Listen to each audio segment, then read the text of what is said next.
பனி நிறைந்த கண்ணாடியில் கண் வரைந்தேன், வழிந்தது கண்ணீர். நம்மை போலவே நடித்து காட்டுகிறது நம் நிழல். அந்த மயானத்திற்கு உயிர் தந்தது ஒரு பிணம். பலூன் விற்கும் சிறுமிக்கும் அதை வாங்கும் வயதுதான். எந்த கிளி ஏமாற்றி சென்றதோ தாடியுடன் இருக்கிறது ஆலமரம். வாயை கிழித்த பின்னும் தொடர்ந்து பேசுகிறது கடிதம். லாரி நிறைய மரம், இரையுடன் கூட்டை தேடும் தாய்க்குருவி.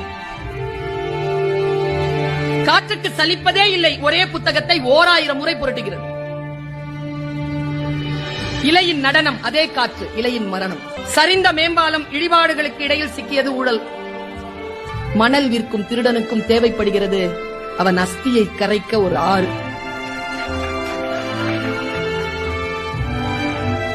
பெருங்கடலை அசைத்துக் கொண்டிருக்கிறது மீன் குஞ்சின் சின்ன துடுப்பு.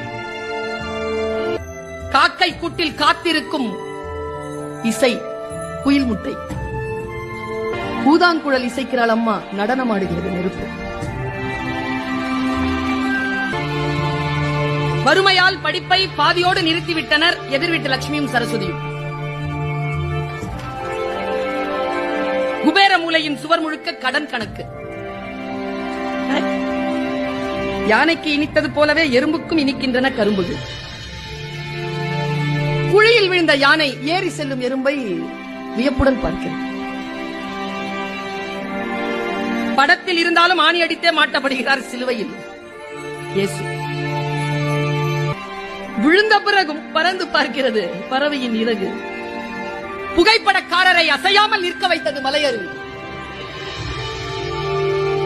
மயிலிறகு